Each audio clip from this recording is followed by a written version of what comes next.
guys, it is April from Getting Hugga With It. So this is part 2 of the Q&As. In this video we're going to be talking about books, and we're also going to be talking about random questions that people asked me that I need to answer. They didn't really fit in any box, so here we go.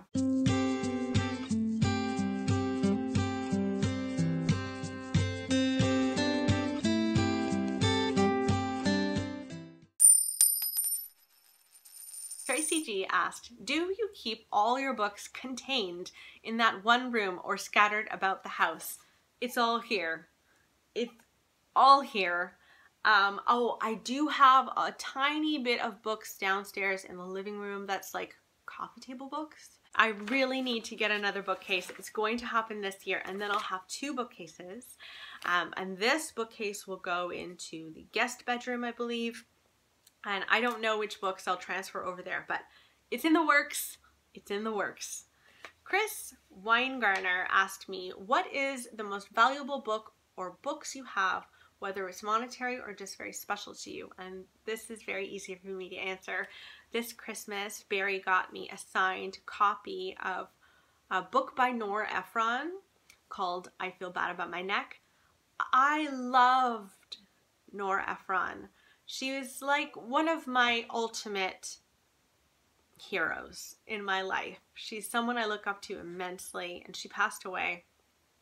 And he found a signed copy of that book for me, and it's so treasured to me because I never thought, because she passed away, I never thought that I would have a signed copy of anything by her. Just never even entered my mind. And so yeah, that's for sure the most special book I have. Lady King 119 asks, does your family like to read as much as you do? Yes. My mom is a very big reader. She is definitely the person who instilled reading in our family. And we actually have very similar tastes. Let me know if you want me to do like a Mother's Day video with my mom, because I have a feeling that you guys would really like that. I actually haven't even asked her if she'd want to do that, so Mom, if you're watching, you might be roped into a Mama's Day video.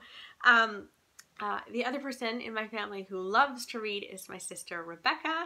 She is an avid reader. She reads a lot of like literary fiction and classics. Those are her 2 genres that I would say she goes to most. Oh, also Canadian literature. Very much so. So those are the 3. Kathy Bolton asks, do you have a favorite classic? It's hard for me to pick between these 2. I want to say Pride and Prejudice. I feel like Pride and Prejudice has this soft spot for me because it was the first classic that I read that I went, I cannot put this down. Like, I remember where I was sitting, where I was physically reading Pride and Prejudice. I was at Sage-Up. I was loving it. Yeah. So it's between that and Rebecca by Daphne du Maurier, which I just read in January. Fell head over heels in love with. Oh my goodness. I can't wait to read more Daphne du Maurier. Kathy also asked me, who's your favorite author? This is hard for me. Can I do more than one favorite? Because I don't know. Let me just say that my most read author, the author, if she writes anything, I will be pre-ordering, is Gillian Flynn. I really love her. So I just love her. I read all of her, and I can't wait for her to come out with something else. Please, Gillian, write something else. She probably is and feels a lot of pressure after Gone Girl. So no pressure. Whenever you write, I'll be there in the lineup waiting for that book. So Tracy Van Alphen asked, if you could only get 5 books from your house, what books would you choose? I'm assuming there's a fire or some sort of emergency that makes me need to leave my house. Okay, so that Nora Ephron book that's signed, that's number 1. The Book Thief, my 10th anniversary edition of The Book Thief, that needs to come with me. Bird Box, the creepiest, scariest horror novel I've still ever read. The Light Between Oceans, because it's near and dear to my heart as someone who's going through infertility. And then let me go with Lily and the Octopus, because it's not really well known. I would say it's not hyped enough.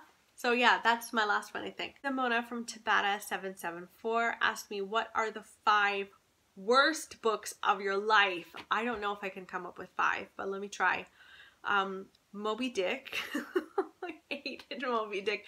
I had to read Moby Dick in my American literature class at Queen's, and it was like required reading. Sometimes you can get away with reading like just most of the books that are assigned to you in a course, but Moby Dick was required reading, and I'm telling you, Melville wrote so many chapters about rope.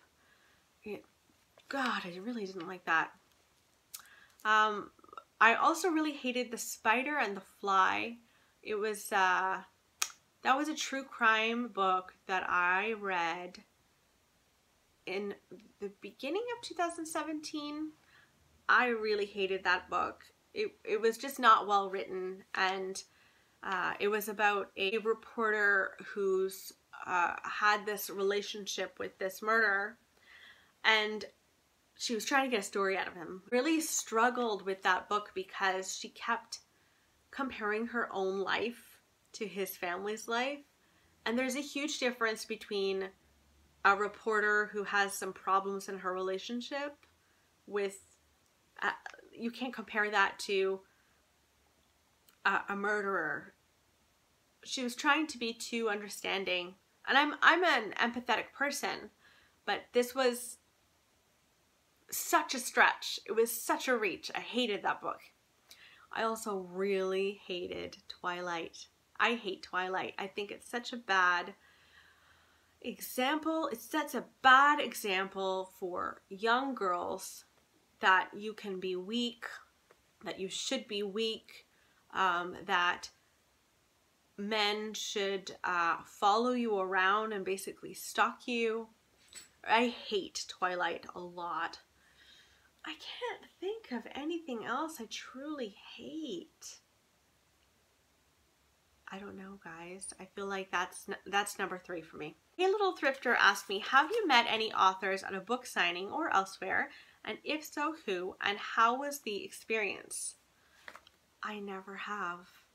I've never even gone to a book signing. Why? Wouldn't that just be normal to me to go to a book signing? Lord knows I have enough books that I could go and get one of them signed.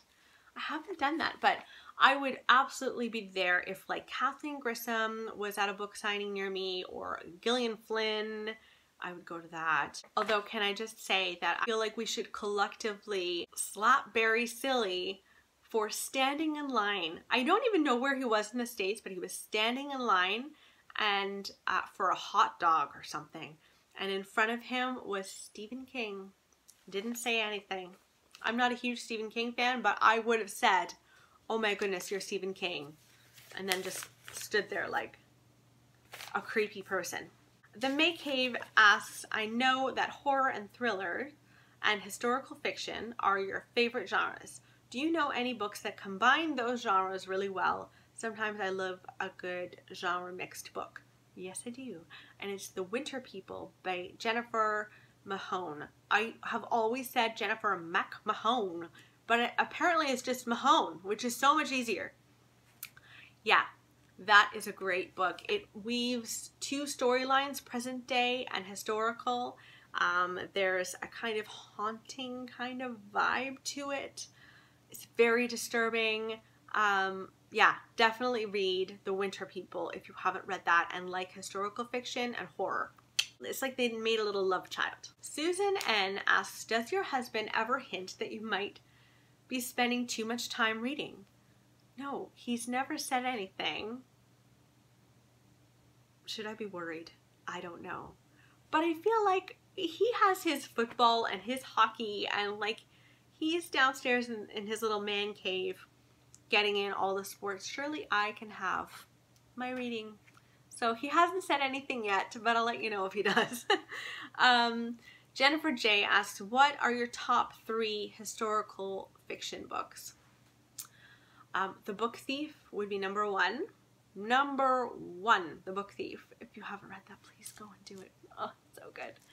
I loved The Kitchen House. And let me go with The Light Between Oceans, just because it is historical fiction and it means so much to me. So yeah, I'd say that those are my top 3.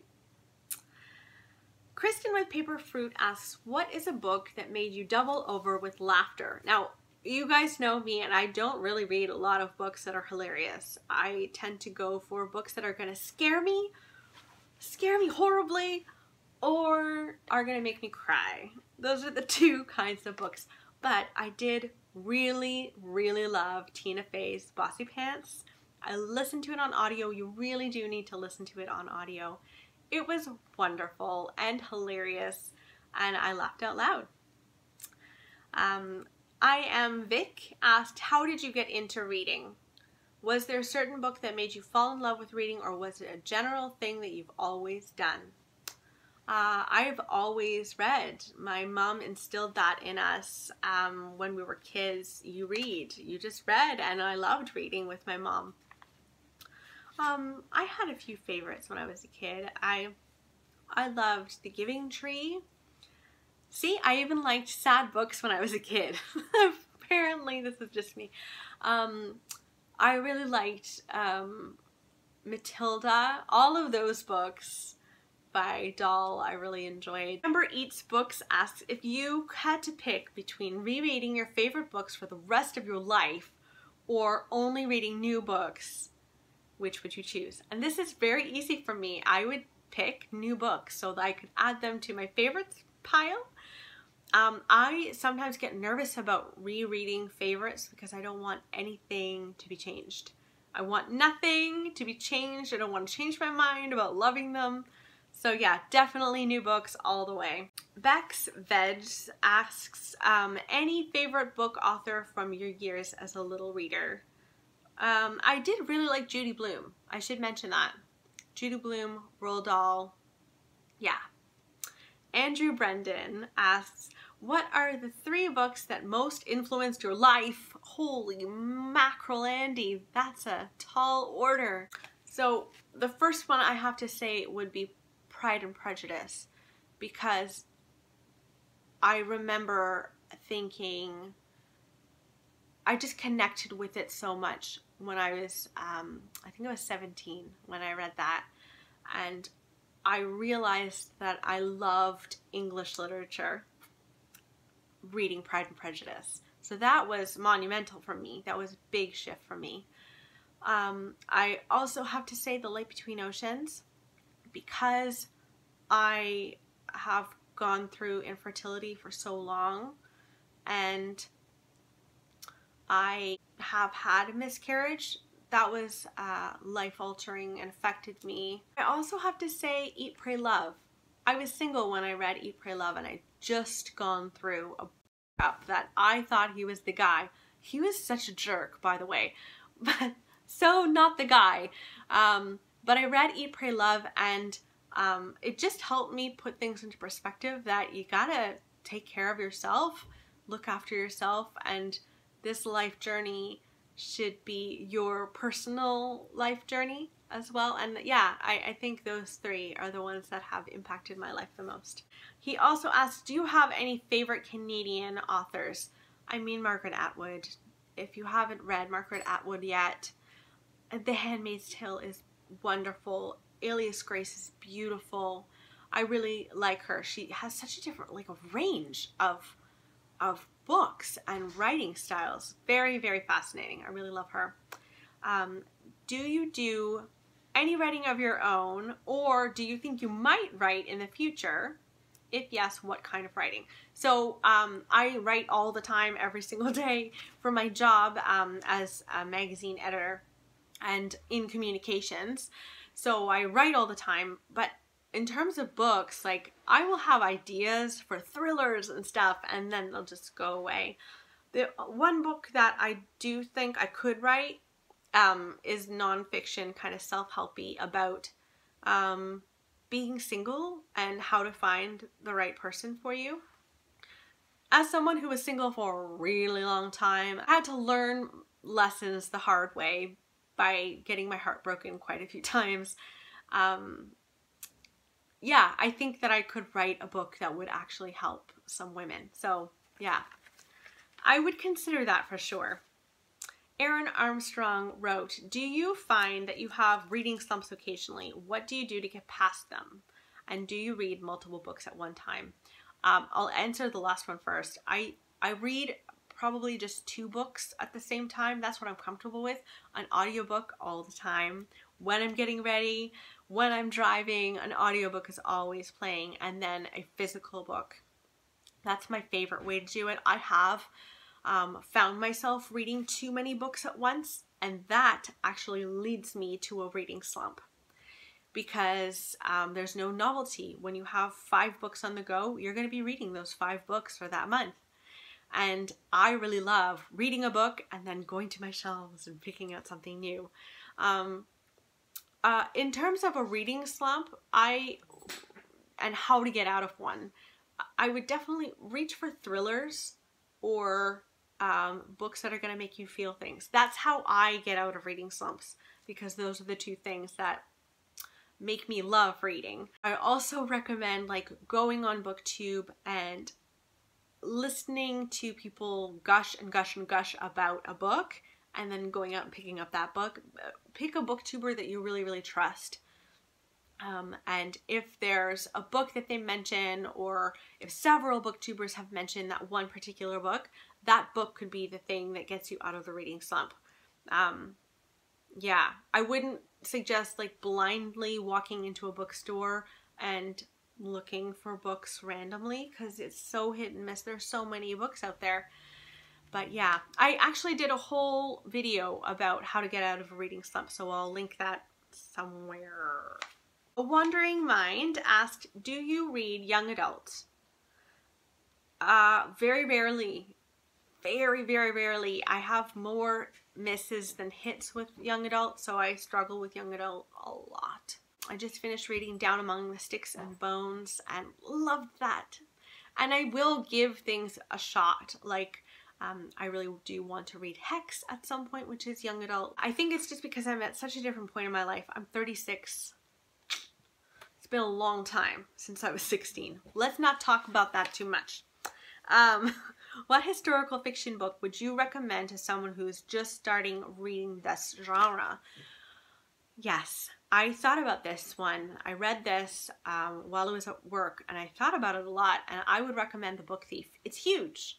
It's enormous, and I'm sorry that I'm telling you to start with something huge, but The Book Thief makes you feel all of the feels, and it's fast-paced, and there's so much going on in here, and there's so many stories interweaving into one another. I just think it's one of the best books I've ever read, and I would recommend that if you're just starting out. Last book-related question. What is your favorite horror novel? I'm so glad you asked. It's Bird Box. I think it might always be Bird Box because it's so creepy. If you haven't read Bird Box yet, like, stop everything you're doing right now and go and read it, because holy crap, this is a wild, wild story about a woman who's pregnant. She's living in a world in which there's something outside. When people see that something, they go crazy. They start killing other people. They kill themselves. So people are starting to like box themselves into their homes. You can only do that for so long though. So we flash forward from her pregnant, when this occurrence is just starting, to her with 2 children. And she's living in, I think it's like a farmhouse, and she leaves the farmhouse. She blindfolds herself and her children. She gets into a boat and goes down the river that's behind this house. And she's looking for safety and for a safe house. This had me on the edge of my seat. This is actually a book I really want to reread really badly. So yes, Bird Box forever. So I've got a bunch of random questions now that I'm going to get into. Nandini asked me, why don't you have an Instagram page? I know. I've been asked about this before, and the real answer is I know how much time I will have on my hands in my life, and I'd like to focus it on YouTube. If I started Instagram, I feel like YouTube might suffer, And so I don't want to do that right now. I might do it at some point, but not right now. I'm really loving YouTube so much and sitting here with you guys and commenting and just having these dialogues that, yeah. But I might start looking at Instagram book related pages. I don't even know really where to start. So if you have any suggestions, please write them in the comments below. Stephanie from That's What She Read asked, any celebrity crush when you were a teen? Oh man. Oh yes, I did. I think my very first celebrity crush was Stephen Dorff. Do you guys remember Stephen Dorff? You probably don't. If you're in your 20s, you probably don't remember him at all. This was the 90s for me, and I just found him so attractive. I really loved him. I also really liked Ben Affleck after watching Good Will Hunting. I feel like after Good Will Hunting, everyone was kind of obsessed with Matt Damon, and I thought Ben Affleck was like the underdog that I was going to root for with my love for him. And then he's become, I mean, Ben Affleck. So, yeah, those are probably my two. The Lilac Linnet wrote, what are your other hobbies alongside reading? Ooh, well, buying books? No. I really love like home decor, and I'm very much like a seasonal home decor person. So I like to change things up for the fall and the winter and also for holidays and stuff. So I get so much joy out of that, and I spend a lot of time doing that. So I might actually do a spring or Easter home tour. If you guys are interested, let me know in the comments below if you want me to do that, and I think I'd be happy to do that. Dane Reads asks me, I want to know what your highlight has been over the last year and what you're looking forward to most in the next. So I feel like with this question, I was trying to come up with answers that weren't ultimately sad, but I can't. I have to be perfectly honest with you. So in 2017, we got pregnant for the first time. And I've never felt that happy. I had also gone through quite a depression. Infertility will really screw with your emotions. And we'd gotten pregnant, and I was just instantly transported from depression to cloud nine, and we lost the baby in December, but and that was very sad. I'm still sad from that. I'm still working through stuff about that, but I'm so happy that I was pregnant. That was such a high, one of the biggest highs of my life, if not the biggest. What I'm looking forward to this year, I don't want to jinx anything, but I am looking forward to getting pregnant again. I am trying to be optimistic. We got pregnant once on our own without any medical intervention. I'm trying to really be positive that we could again. So yes, it's kind of a sad and happy answer, hopeful answer, so I hope you don't mind me sharing that with you. Liz Schubert wrote, tell us something about yourself or your life that would surprise us. Oh boy. I'm pretty much an open book, as you know. I guess that I sing.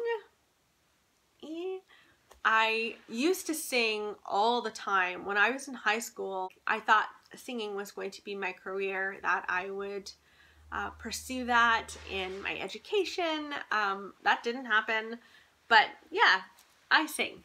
I can sing.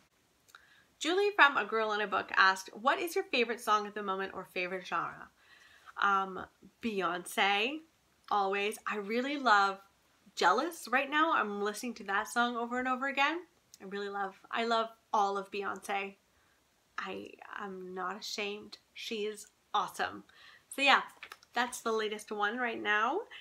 Paperback Winter asks, what would your perfect Saturday afternoon look like? And then I also got another question by Chabovsky that said, my question is, what does your perfect day look like, bookish or otherwise? So I'm going to kind of merge the two. The first thing that would happen is that I would wake up and Barry and I would go for breakfast at this little cafe in Ottawa, close to where we used to live, called Baker Street Cafe. It's so good there. So we would go there, have a nice breakfast, and then we would go to a book fair because that brings me so much joy. We'd go to a book fair, I'd buy a bunch of books. I like the idea of spending the afternoon with my family, like my mom and dad and my sister and her little family. So spend the afternoon with them, just hanging out with Libby. Libby has to come. And then I'd want to go out for dinner with my husband to like an Italian restaurant, somewhere where I'd have to like get a little bit snazzied up, where I'd have to like, I'd want to curl my hair and put on some makeup, you know? So I really like Bella's in Ottawa. Wellington Gastropub is another really good one. Yeah, and then we would go to the NAC, the National Arts Center, and go and see ballet. That's what I would like. Preferably the Nutcracker. Obviously not right now, but just the ballet. It makes me feel so thrilled to be alive when I go to see ballet. So yeah, I think that would be my perfect day. Thank you guys so much for sending in your questions. I'm sorry that I had to cut it into 2 parts, but you guys sent so many that I really had no choice. So I hope you're doing well, and I'll talk to you soon. Bye guys.